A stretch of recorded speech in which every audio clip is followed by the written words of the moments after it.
Welcome, everyone, and thank you for joining us for another episode of Skytale Insights. Today, we're lucky to be joined by Erica Crawford, president of Influx Marketing, a very well-known digital agency focused on patient acquisition for cash pay healthcare practices. They also have an industry-leading web design and proven patient acquisition strategies. Erica, thank you so much for coming on and joining us. And feel free to also, say anything you want to say and introduce yourself. Thank you so much, Ben. I'm so happy to be here. You pretty much covered it. We are a patient acquisition company focused on cash pay healthcare, with the majority of that being in the aesthetic space. Excellent. Well, let's get into it. So, with marketing, there's so many avenues and things to talk about. It's always such a wide breadth of things. It's impressive what y'all do and how you hold it all together. But, with so many avenues, I think we were thinking about, let's focus on, if I'm an owner of a practice, anything around ROI with marketing. Where do I spend my money? How should I spend it? And then we talk about patient acquisition, lead generation, patient loyalty, and that can get into branding a little bit. So I think that would be really exciting. I don't think a lot of people truly talk about that enough. So, with that in mind, maybe from a bird's eye view to set the stage, if I'm a business owner, how would I think about figuring things out of, how do I prioritize my spend? Where should my money go? And how do I measure ROI? Maybe let's start there. Perfect. I love the word ROI when it comes to marketing, because sometimes it's not actually really used enough. And the truth is that marketing and how you approach it in terms of what is going to give you the biggest bang for your buck is the same way that you're going to approach your finances, right? So if you're investing in finances, you're going to have your short-term and long-term options. You're going to have your high risk, your low risk. You're going to have a bunch of different places you can invest in. You would never invest in just one thing, one stock or one type of option, or even a singular type of investment, right? Marketing is the same. And this is a mistake a lot of people make, because they basically put their eggs all in one basket and one thing. They're like, I'm just going to do social media and that's my patient acquisition strategy, or I'm just going to do SEO and ads and that's my patient acquisition strategy. But I always recommend to people that they always have at least 10 patient acquisition strategies going at once. So what that may mean is, like, let's say for a practice, it could be Instagram, it could be SEO, it could be Meta ads, Meta being the parent company for Instagram, so it's Instagram sponsored ads. It could be events, it could be patient loyalty, it could be some relationships that they made with other businesses, it could be all sorts of things. It doesn't even all have to be digital. But I would suggest that every practice have at least 10, because truthfully, marketing is something that changes constantly, particularly in the digital realm, where like things can break, or something can happen where there's like an algorithm update, or a competitor moves in the space and spend a lot of money on ads, so then your bidding gets really high. Like, things happen. And to say, like, you can have all 10 channels, let's say you pick, going 100% all at once, perfect, it's unlikely, right? At any given point, maybe like 2 or 3 are going to suffer, even if it's for a couple days, a couple weeks, a couple months, and you could fix it. It's going to happen. So when you approach your marketing, you need to approach it like a financial investment and look at everything like that. So you can't just put your eggs in one basket, as I said earlier. You really have to diversify your portfolio and have a lot of different options. And there are some options that are short-term and long-term. I think we could get into some of that, but hopefully that makes a little bit of sense. It does, and as you were talking, diversify, right? Have a lot of tentacles out there. I remember reading a few articles, and it came to be nothing. But when there was threat of TikTok's going to go away, there were a few people who made a lot of money just on that channel. And to me, I thought, well, this is actually a really good lesson on diversification and not putting all your eggs in one basket, as you said, to where your business could literally go to zero if one of these platforms that, by the way, you don't own and you don't have control over, anything can change. Correct. So I think that's, super important. So yeah, you mentioned, short-term, long-term, and getting into that. Could you take us maybe a step deeper there on what you meant by that? Yeah. So when I think of like a short-term strategy, I think of ads, right? It's very like pay to play, right? Like, you are paying for ads for 1 month, right? It's going to get you X amount of leads. It's going to turn to X amount of patients. And like, that is what you get. And the second you turn it off, it's done. There's no long-term effects really from ads. I mean, maybe a little bit of extra traffic to your website, but outside of that, Like it doesn't have any lasting strategy. Now I love paid ads, don't get me wrong, but you can't actually live just solely on ads, right? You actually have to grow your business and other strategies, right? So that's what I consider like a short-term strategy. Now, a long-term strategy by comparison is SEO, right? Let's say you're starting SEO for the first time. It could take years for your SEO really to take effect, right? Particularly in competitive markets, because getting to page one or the top half of page one, it just takes time because you are basically every time you move up, you're moving somebody down. And if they have a lot of tenure and they've been doing SEO for a long time, it just takes a lot of time. So that's a long-term strategy. But once you've been doing it for years, it obviously has a high payoff once you finally do get that visibility, right? But those are examples of like short-term and long-term. And like a short-term strategy could also be social media. Like social media is interesting because it's kind of both. Right? Mm-hmm. You have your long-term consistent content. Maybe you're constantly putting out educational content, before and afters, things that are on brand. But then you're also having like maybe there's trends that you're following that are short term, or like you're trying different social media platforms. And those are like, I would say like higher risk investments in a way, right? Like you're trying different things to see if they work. And so in a way, social media is both as well. So it kind of just depends on what you're doing, but there's different strategies, and it just sort of depends on, what you want to do and what patient acquisition channel you want to follow, but they have different ROIs.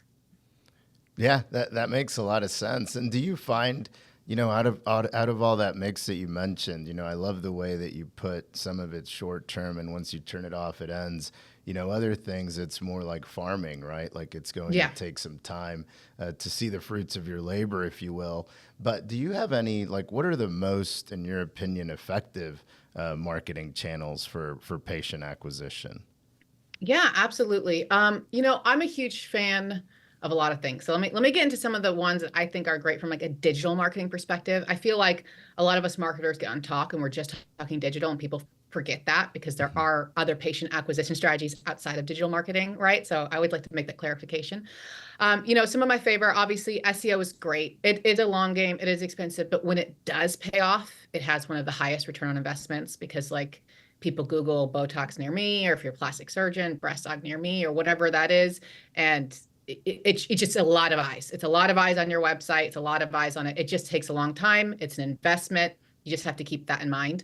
I do love ads. Ads, when they're run right, have a good ROI. They perform really well. I think sometimes ads expectations aren't always put in place. Generally, when you run a new ad, it takes time for the ad to what's called learn. And that's not really what your marketing agency is doing. Obviously, they help with the process, but like it takes time for Google and Meta to actually like crawl the ad and Mm. for the algorithm to push it out. So it takes about 3 months to kind of like optimize the ad. So you kind of have to figure that when you put your first investment into paid ads, those first 3 months, like you might maybe break even or go at a loss, and that's okay. And then once that's performing, you generally get to like 3 to 1 ROI.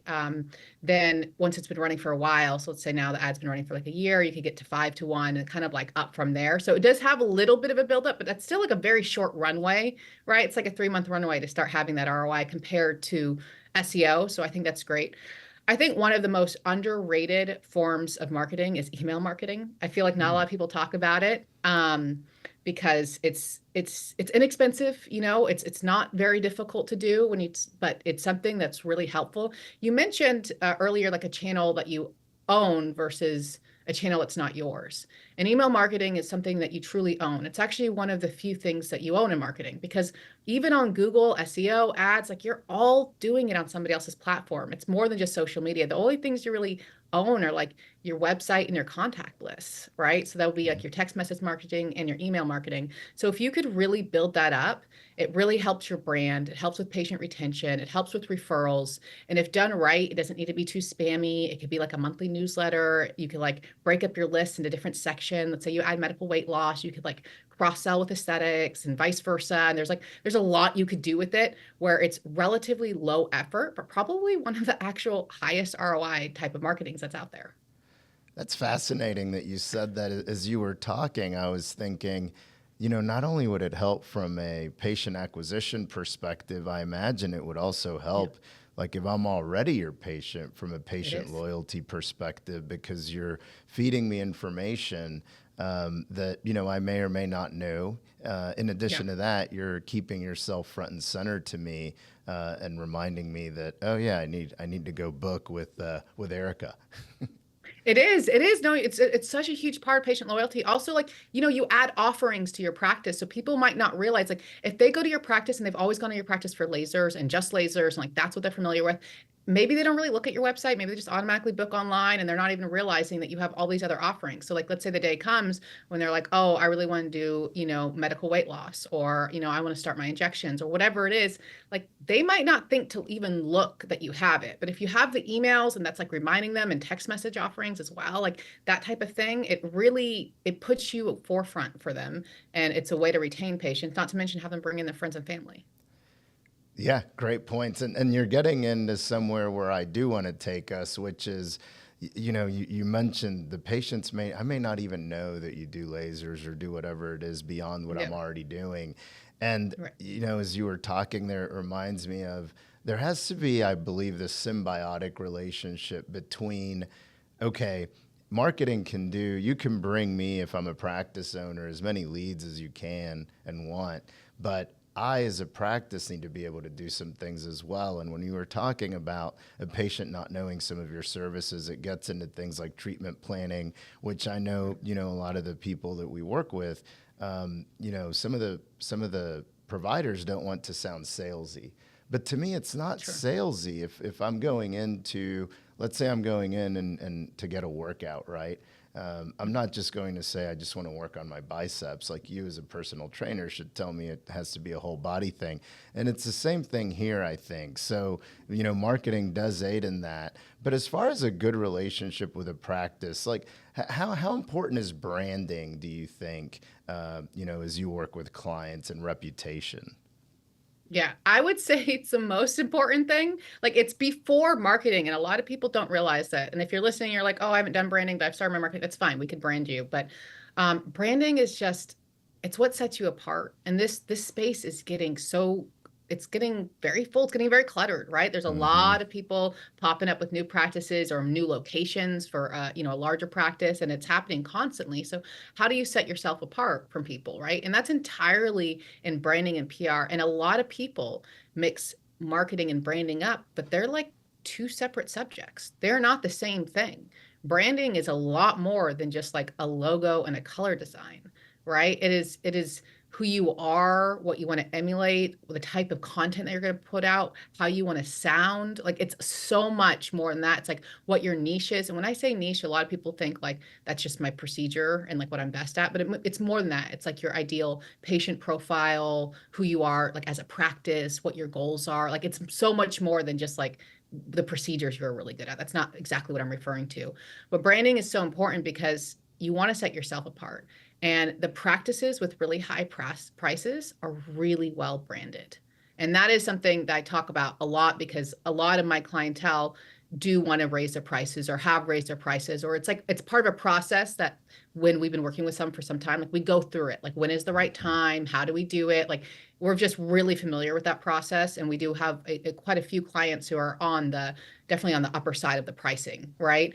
And you can't get there without branding and PR because you have to make sure that like you can know as a provider that you are worth that amount, but it has to be like abundantly evident to a patient who sees you. And it has to be clear more than just like it's like your social, your website, it's any like articles that you've been in, any like sort of if you've been on TV, like all of these things matter. And um it's not too challenging. Like you could do local PR and you could be in your local Golf Digest or wine, and food, or like it doesn't have to be like it's Vogue every time, but like these things really matter and set yourself apart and make you go like, oh, I'm willing to spend the $18 a unit for Botox because like that makes sense because that's what I'm getting, right? Like that's worth it.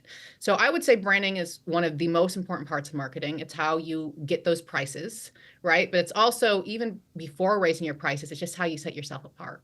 And if you don't really have that figured out for yourself, you have to sit down and take the time to figure that out or work with like a branding agency or a PR company to sort of help you set yourself apart because long term, especially if you're going to be opening up multiple locations, like Hmm. that brand is actually what's going to get you profitable as you open up those locations because people already know who you are. You already have a reputation. As you open up spot after spot after spot, it's going to kind of carry you through to a shorter runway to profitability for a new location as well.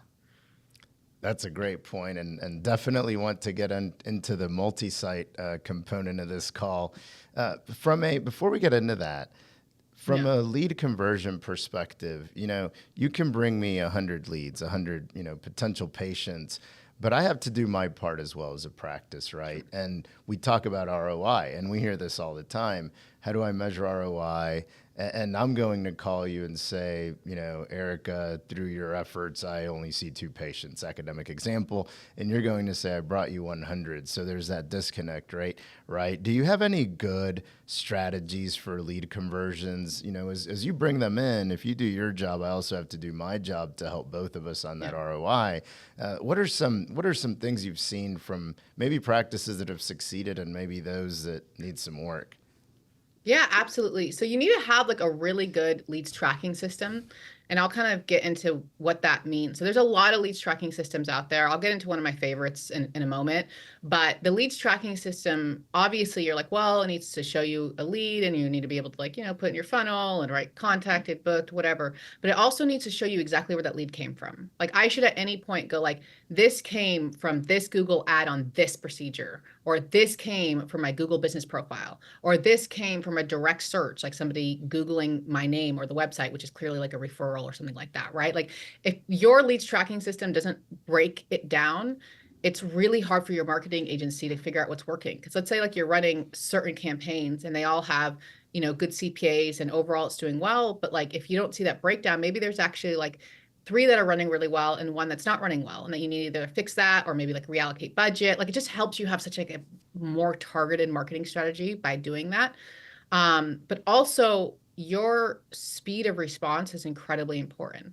People expect you to respond incredibly quickly and in multiple ways, right? So if they need to have the option between putting a chat, a web form, or a call, they need to have all 3, right? They expect instant response, even if that is just like an automated text that says, hey, thank you for reaching out. Somebody will be with you in the next 10 minutes. Like even if you're just like buying yourself a little time, they expect that quick response. And if particularly for paid advertising, like that's 10 times more important to have a quick response. So if you don't have that organization in place where like you really have a good leads tracking system, your team is actually using it and inputting the data, right? Which also means putting in the cost, like what the person paid for, right? So like you see a lead convert, it says 1 or whatever booked or whatever that is. We need to know the dollar amount on that, like so we could actually track back the ROI. So like your team needs to be using that and like in its fullest, right? And whether that's like line or go high level or my med leads, or like whatever it is, like if you have the tool, you got to use it, right? So I would say that's like super important. And I kind of almost wonder like why would you even run paid ads without having that in place, right? For that quick response. And if you want to go a step further, and this is particularly for like a med spa or like a multi-location like aesthetic practice, right? With a lot of non-surgical, you can integrate like an AI chat. There's a bunch out there right now. They work really well. There's definitely like a little pain period where there's like the first month of like prompting it, right? Getting it to like know what to say, what not to say, like, but it's worth going through that pain period because when they are used properly, like I actually think that that is the best place currently for AI in marketing is in that chat response because like some of them are really good, especially if it's over text. Like it will respond for you. It can help you get bookings. It can help answer questions, and that you could get some of that speed. And I definitely know a lot of like large med spas that use them. So that is something I would definitely recommend as well. Excellent. So I got out of that a lot, but certainly lead tracking is one. Yeah. And then the other one is response time. And thank you also for sharing some of those companies because, I would have loved to have asked that question if you hadn't is, okay, and how do I get those tools? What tools have you seen succeed? And, just to highlight what you said, we've actually seen some studies done on the response time specifically. And Yeah. if you wait even 30 minutes, I mean, how deep it just cuts into conversion rate is really, really impressive. I mean, it's really shocking. So absolutely just want to highlight what you said. If you're putting in all that time, effort, money into getting someone to actually call you, you have to meet them at the point of their convenience, right? I might be calling you over a lunch break, whatever, and I'm busy the rest of the day, and now I've moved on, and maybe somebody else did call me back. So thank you so much for sharing that. You mentioned, multiple locations earlier, and we're talking here about bringing leads in and lead conversion. If I'm opening my, third, fourth location, let's say, how do you approach that in marketing? Like, do I turn it on the day that I open my doors? Is it a few months before? What are some good strategies there to really cut down on that cash bleed between the time that, I start spending money, which is before my doors open, to the time that I open and beyond? What are some good, must-haves here? Yeah, absolutely. If your goal is to have multiple locations, first off, you need to have a website that's set up for that, right? There's a lot of different ways to build a website, and we're not going to get into that too much, but one thing you need to have is a website where the site itself is like branded, right? And then there's basically subsites on it for each location. That's important because if you want to do SEO or more of a targeted approach in every single location, actually needs to have like individual content that's like you can't just have like one page of content and have it spread over multiple locations. Like each location needs to have its own unique content, and that's just the way Google works, right? For like if you want to rank for it, so that's important. And I would start that process as early as possible. Like if you're going to open up another location, like get that subsite on your page that covers that location, that promotes it, get that content out there. Even if you're not quite ready, the earlier you do that, the better.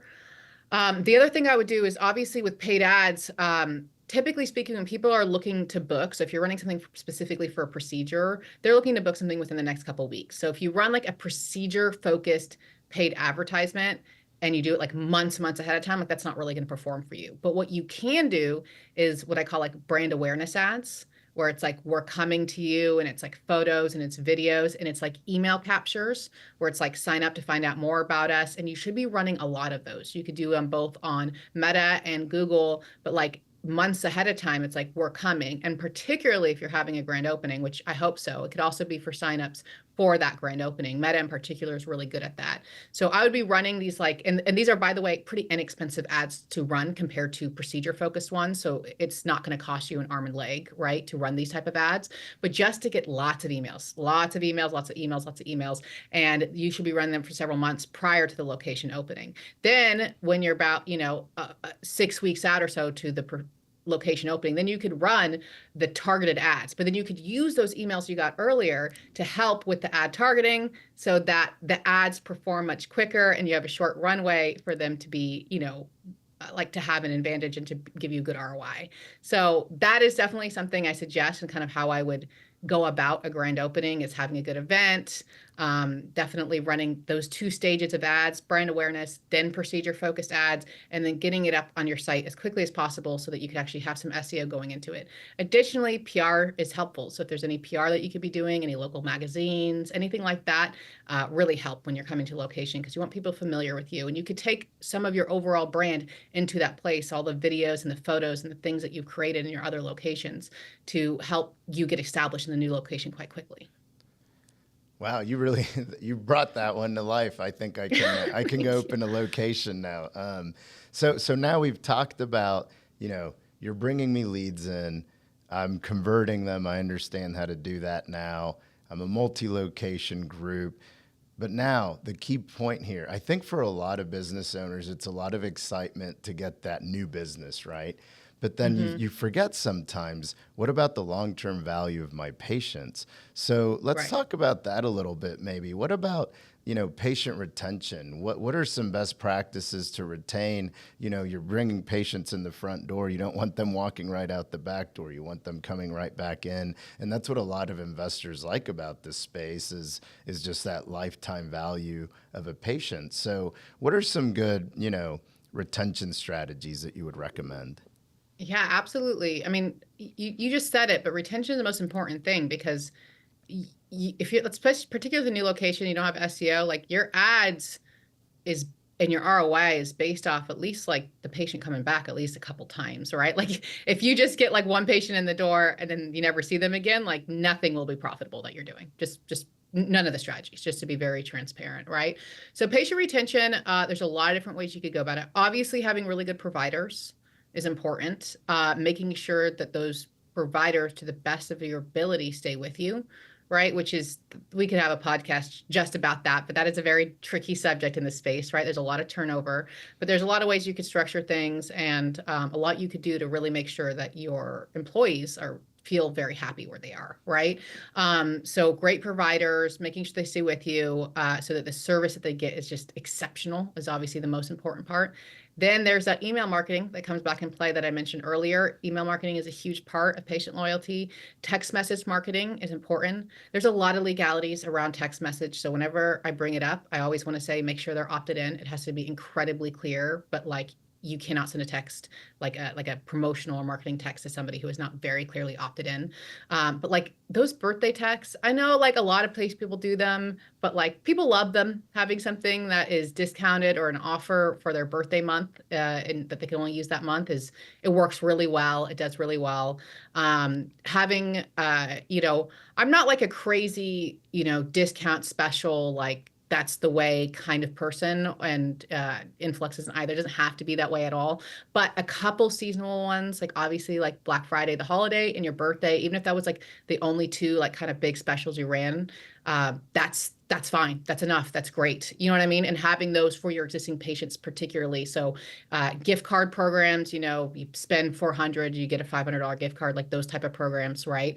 And having those patient text messages, having events. I know everybody hates to put them on. They're so much work. They take a lot of effort, but they are great and they They have are. great ROIs. I've seen the most amazing events, like I have seen events that like so much work, but like brought in $1 million, like just at that event in revenue, like unbelievable results. And so if you actually like take the time and effort, it doesn't have to be constantly, but like whether that's once a year, once a quarter, like twice a year, somewhere in that range, right? Like it is so worth it because people love them. They love them and they pay for it. So it's a lot of effort for an incredibly high return. And that is a huge aspect about patient loyalty. So you could have your raffles and your skincare and your, food and music and all sorts of things, but like it is financially also incredibly worth it, but it keeps your patients there together. I can't speak enough about events. I love them. So those are all parts of patient loyalty. Obviously there's a million loyalty programs. Pick one, use it. If you don't like it, try another one. There's plenty of options, but it's always great to have some sort of patient loyalty program in your practice, whatever works for you. But these are all like the different strategies I would employ, just to sort of make sure people keep coming back. Yeah, on the events thing you mentioned, we look at P&Ls all day, and we Yep. can always guess the month that those events happen. As you said, they're highly successful. And I think you mentioned something else that's key, which is it brings your patients together, which, is a lot of fun. And I've heard that sometimes in those events, they start talking about what do you do here from a treatment perspective. And they even, kind of upsell for you at times, which They is do. quite fascinating. You mentioned something that's been intriguing me lately, which is provider turnover. And Yeah. we put out a white paper, and a lot of our well-established clients and just people in the industry in general, they didn't see this tremendous growth that we saw in the market. Turns out most of that growth is by new practice owners. So it's a lot of people, a lot of turnover, a lot of people opening up their new locations for the first time. Can we talk about that a little bit? Do you maybe either angle that you want to talk about, whether it's how do you retain providers? Is that even possible? What are some good tips and tricks there? And then number two, hopefully they don't, but if my provider leaves, what are some good strategies to be sure that my patients stay with me? And I know it's unrealistic that they are all going to, but how can I lessen that bleed? What are the best Band-Aids here? Yeah, absolutely. So I'll get into both of those. So obviously there's going to be some like provider turnover. It is unavoidable. So you just kind of have to accept it with the space, and that is what it is. But a few tips. One is that a really good provider that's not just a good provider, but has their own patient base. Like let's say they have their own social following or their own group of patients that will come with them. They are really valuable, right? And I feel like sometimes people come from like other industries where there's a lot more providers, or they feel like there's more of an abundance, and so they don't realize what they should be paying or how much care they should put into that provider, and then they have a higher provider turnover. And I think you need to just take time to really like research the space, understand it, understand like how many options you do. Like Like, what is it like hiring a provider? How difficult it is? What is those costs? Take your time to go through that process, and make sure that you are really taking care of that person, right? That is obviously Hmm. one of the first steps to getting the right person. The second thing is that and this is hiring almost anywhere, but like when you are bringing in somebody into a key position, right? Whether you're bringing in a provider, a really good provider into your practice, or you're bringing somebody into your C-suite at a business, you have to ask your question, is this person okay being an employee? Right. And it's such an important question to ask because you can tell, you could tell by the way they talk, about how they act, how they walk, if they are okay with being an employee. You really can, right? Because there are people out there who don't want to deal with all the other employer stuff. They don't want to have their own practice. They don't want to deal with all the paperwork. And those are really obvious. But you could see, I think, from the very beginning, whether that person is hungry enough that they want to learn about doing all their own financials and hiring and the legalities, and like they want to do their own practice. So like trust your instincts, I would say, like just know, and either hire them going, okay, this person really just wants to be employed, so let me just really take care of them, or go like, okay, I might not have this person forever. Like however, or I don't want to hire them. Like you have to make that decision yourself, but like take a second to like sort of look at it for yourself, and like doesn't really matter what they say, just trust your instincts. You know what I mean? Like you could Hmm. ask them, but of course they're going to say they want to work with you, right? They're trying to get hired, but like ultimately you really got to trust your instincts on that, and just factor it in terms of like, I'm not a lawyer, so you could always work with like, Bernardo or whoever on this, but so when you structure your agreements, there is one thing that comes up quite a bit that I get to see on the marketing side of things, right? And that is basically before and after and patient consent forms and things like that. And there's different ways you can structure them, right? You can basically have it where it's for the individual provider. So they are giving Jane permission to use everything, right? Or it could be for the provider in the practice. It is Jane and it's MedSpa X, right? Hmm. Or it could be for MedSpa X, right? There's a lot of different ways that can be structured, and that covers their before and afters and all their social content and all their assets. So you can structure it in a way that's favorable for you as a practice, or the middle ground where it's like if they leave, you can still use it and they can still use it.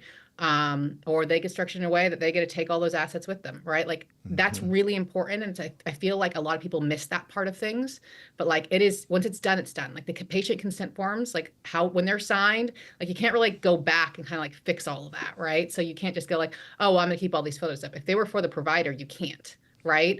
So I would say that's really important, because if you do lose somebody, losing all that content and all those assets with them that's a much harder hit. So I would factor that in. Also, of course, like getting ahead of it if somebody does leave, like sending out emails. I think you mentioned that earlier. But like really, getting ahead of it, being like, hey, we have this brand new provider starting, and like you don't ever want to be negative. You never want to like disparage the competition or anything like that. Hmm. Never go that direction, but more just like positive of like what you have to bring, who you're adding, like anything, like if it's like you're bringing in a new provider, like just how amazing they are, all of that stuff. You just kind of want to get ahead of it. That's great. Yeah, I mean, we see that a lot, and you're so right on the BNA agreements and the like. So thank you for sharing that. Now, as we look ahead, as you mentioned, Mark, you want to have different tentacles out there because things change, and marketing's ever evolving. So is the market. So our patient likes and everything in between. So what trends do you see? Maybe this year, maybe over the next 3, 5 years, whatever it is you prefer. Like, how should I be positioning my practice from a marketing perspective going forward? Sure. I mean, I would say don't be afraid to try something new. Or different. It might not be new, but it's like different and it just like makes sense to you, right? You could always get a high return. And we had this client, this was several years ago. He decided to try like Reddit AMAs, like Ask Me Anything, right? Which is not like a common thing in, plastic surgery or med spa marketing. It's just not, right? He absolutely killed it. He killed it. There was something going on at the time. He got on there. So many new patients. I mean, it was unreal, right? And that was what I considered like an uncommon platform, but it was perfect. And he got on there and he asked the questions and we promoted it and, answered everything. And it was there for 1 or 2 hour segments. And he did these for years, right? And eventually, like, you know, he had to move into other strategies and things like that. Like it wasn't forever, but like be willing to try something, right? That's my first suggestion, right? Doesn't mean you invest a bunch of money in it just because a bunch of people say it's cool, right? But just like if something, even if it's like, oh, nobody else is doing this, everybody else says it's terrible, but like I think it's kind of cool, like check it out. Like maybe it's on brand for you. Maybe it's going to actually get you your right type of patients. That's the first thing I would say. You know, we could do a whole nother podcast about AI, and I know I touched upon it on like the making sure that you sort of have more responsive chats and things like that. But I have done a lot of content on AI. I do not think AI has taken over. You know, I don't think that you can just do all of your marketing copy with AI and just use AI to replace humans, just to be Hmm. blunt. It's not there yet. We've done a lot of testing in terms of like SEO and like paid ads and things like that. And like I can just tell you from experience, it's not at the point where you can just like generate things with AI without like human oversight or like somebody writing it and then maybe they can use AI to edit it or summarize it or something like that. But like it's just not there yet. I'm not saying it won't get there, but as of right now, I would never just go like, oh, I'm creating a website. Let me just write all my content in AI. Even if it looks good for you, it won't look good to Google. Not yet. Right. I think that's an advice I could give. I think, you know, I talked about this at a conference recently, but I am a huge fan of local service ads. They are pretty new. They really just kind of came about in this last year in 2024. But on Google, there's often like this big misunderstanding of like what SEO is. And if you got a page, the first thing you have is your paid ads, right? Then under that you have your map. It's your Google business profile. It's called Map Pack, your GBP, local optimization. That's all one strategy, one thing. And then under that is that you have your SEO. So page one of Google has three completely different marketing strategies. They're completely different. SEO, local optimization, ads, they are all different strategies within Google, right? And recently, Google gave you the option to actually run a paid ad in that map pack. So now you can see when you Google for certain things, it'll say sponsored and it'll be an actual ad that gets you to show up on that map. And those are performing really, really well. And not a lot of people are doing them. Like not enough practitioners are doing them. So like the cost right now is like pretty great. I know that that will eventually change. Like people are going to catch on. There are going to be a lot more people doing them, but they're fantastic. They're limited compared to Google Ads. Like there's not as many procedures that you could run ads for. Like you can't do Botox and fillers, but there's other keywords that you could do that are really worthwhile. And you do laser hair removal, medical weight loss. You could do various plastic surgery keywords. Like there's plenty of options there, right? But I would say like in terms of a trend or something that I think is really working right now, I'd really take advantage of doing LSAs. That's great. I learned a lot of new things today, but I did not know about local ads. So that's really fast, and especially in our space, right? I mean, your patients come, and I understand some people have patients flying in, so on and so forth. But the bulk of your patients come from a certain mile radius, so Yeah. I could see why that would be highly successful in the space that we're specifically in. And it also sounds like we have our next podcast lined up with AI, so that's good to know. Maybe when you're in Dallas, we might want to do that maybe in person. That would be a fun one to do because Yep. and it's moving so quickly as well. It's hard to keep up with all the new developments there. Erica, is there anything that you would like to share that maybe we didn't touch upon or I didn't ask? Let me think. I kind of just want to go back to my point that I actually said in the beginning, which is diversify your marketing portfolio. I make this comment in nearly every talk, podcast, webinar I give because it is just not said enough. I feel like a lot of people just push the strategy they think works, but nothing works 100% of the time. It's just impossible. I mean, if TikTok, all that fiasco showed you anything, like it showed you that, right?